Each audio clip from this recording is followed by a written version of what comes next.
Welcome back everyone to another 86th review. I hope you're all having a fantastic weekend. Thank you for tuning in today. Yes, we are taking a look at the new S.H.Figuarts not Dragon Ball Z, Son Goku, or Kid Goku as everyone seems to be calling him. So first we have the packaging in the standard Dragon Ball Z or Dragon Ball series format, matte white, and this time with Goku's signature orange. Looking here at the sides, the top and the bottom, and here is a look at the back.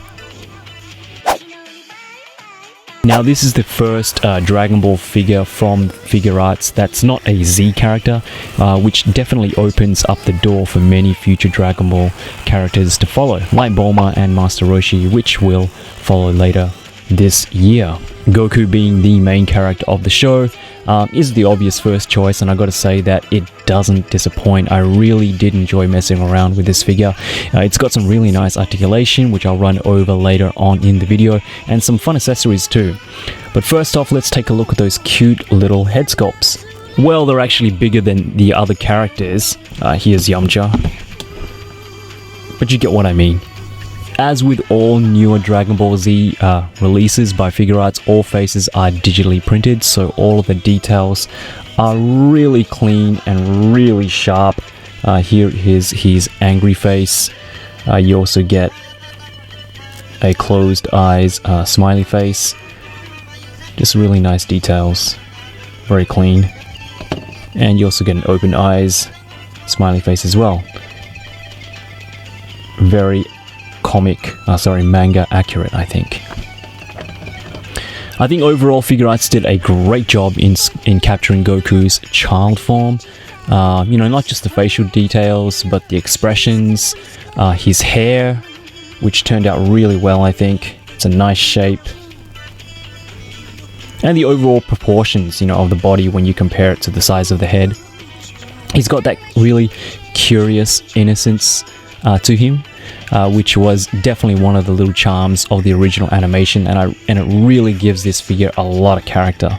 So Goku wears his traditional orange gi, which is nicely sculpted. Has some really nice details in the creases and the folds. You can see here on the front, on the back here as well, which is really cool. I like that kind of crease there that goes across his back. You can see it in his pants as well.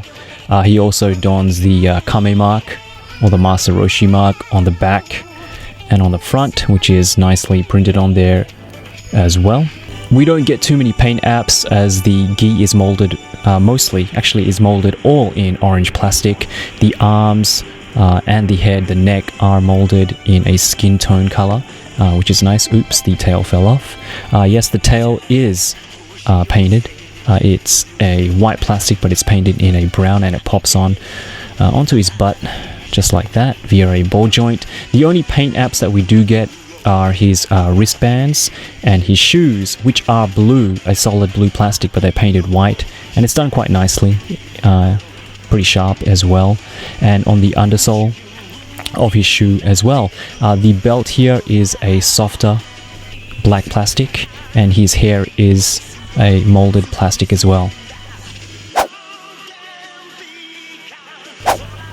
Now, for a pretty small figure, Goku actually has some really nice articulation.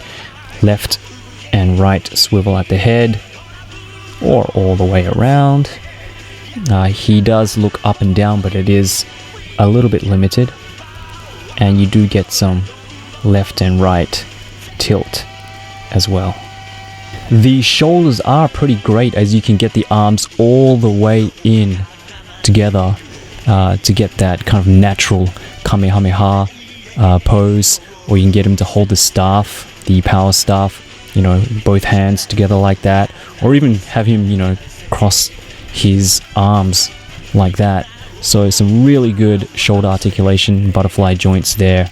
Though it is on an angle, you do get the full 360. You get better than 90 degrees going up. You get bicep swivel, a single jointed elbow which gets 90 degrees, swivel at the wrist, and obviously hinges as well. So Goku's main body is made up of two parts, the upper and lower torso. He does have a waist swivel there at the lower torso. He doesn't actually get too much crunch, ab crunch going forward in this position, but you can pull out the torso like so, and you can see that there is a hinge running through the middle of his body, which allows him to crunch forward just that bit more. As I mentioned, the belt is a separate piece, so you can, you know, swing it around or in whatever position that you want, and the two end pieces here are on a swivel as well, just like Yamcha. Goku's crotch is engineered like the newer figures, and again I'm going to use Yamcha as an example. As you can see, the crotch shares similar design concepts. So Goku can actually kick back and forward really well. Something that you have to look out for is that these side pieces, as you can see, just pop out because they just sit in. They're not glued in or anything like that, but you can just pop it back in and there is no problems. So he does get some really good forward and backward kicking movement. Goku does the side splits this much. He does have upper thigh swivel, single jointed knee, much like the Street Fighter figures, swivel at the foot, up and down movement, toe articulation, and some fantastic ankle pivot, much better than any other Dragon Ball figure that I've seen to date. So as you can see, Goku does come with a ton of really nice and fun accessories. And I guess they could afford to give us this many accessories since the actual figure this time around isn't that big. As you can see here, he does come with two fisted hands, some open palm hands, a set of karate chop or salute hands, Goku's iconic fighting stance hands, a pair of Dragon Ball holding hands, and of course a pair of hands to hold his staff. And while it's super cool that Bandai gave us a ton of hands to play with, it's not cool that they made the pegs ball joints once again, especially with these small figures, as they did with Spider-Man and Batman, my Homecoming Spider-Man, which I ripped off. So Bandai, if you are listening, please stop using ball joints for your wrists. Please use straight pegs like Mafex. It makes it so much more easier to swap out the hands and so much more fun to play with. So Bandai, again, I know you're not watching, but stop using ball joints for your hand joints. For interchangeable faces, we get a open eyes happy face Goku, a closed eyes happy face Goku, and an angry face fighting Goku. In addition, we do get two interchangeable tails, a relaxed curved tail and a straight tail with a hook shape on the end there. We also get Goku's power staff, which is a molded red plastic. It's pretty solid, has a little bit of flex to it, and we also get a sheathed version as well, and you can actually pop the end out when you have Goku using it in its extended form. It comes with the sheath that has the rope shoulder strap there, so you get Goku pop off his head and wrap that around his body, grab Goku's head and snap it back in place. Yes, we get Nimbus with this set as well, and its own flight stand, as you can see here. Much like Shenron's flight stand, it does have two supports as opposed to one for, you know, standard figures, and also has a stand that plugs in on the top here for Goku when he is standing on Nimbus, flying around on Nimbus like so. And there are two plugs at the bottom which give some really nice support for Nimbus when you have Goku flying around. Nimbus itself is really well sculpted. It's really solid. I really like the shape of this. It's got some nice shading, and it also is articulated here on the end, so you can swivel the tail in whichever position that you want. So the last accessory Goku comes with is the fourth Dragon Ball. It's just a clear plastic ball that has the 4 stars printed on it.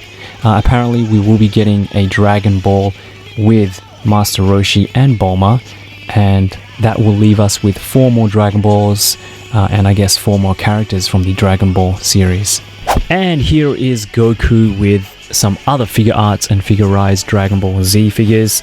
Size wise, I think he works pretty well, even though there aren't really many figures that would fit with this figure right now anyway, since all the figures we've gotten to date are Z characters. So my final thoughts on the figure. Well, every time we get news of a new character being made into figure form by Bandai, by Figuarts, I always get this joy in seeing my childhood come to life in plastic form. I think a lot of people like me watched the Z series before, way before watching the original Dragon Ball series, and you know, though it's quite different to the Z series and how it is now with Super, I've always had a soft spot for the original Dragon Ball series and the characters. This figure really does carry over that charm and that playful innocence of the original series, and the figure itself is just a lot of fun to mess around with. I'm really happy Figuarts started doing post-Z characters, and I think Goku turned out fantastically. So definitely, I do recommend him for fans of the series, even if you've never seen the original Dragon Ball Z series itself. As a figure on its own, it's just a lot of fun to play with, and a great price point too. Thank you so much for watching. You guys are awesome. Enjoy the rest of your weekend, and I'll see you for the next one. Bye.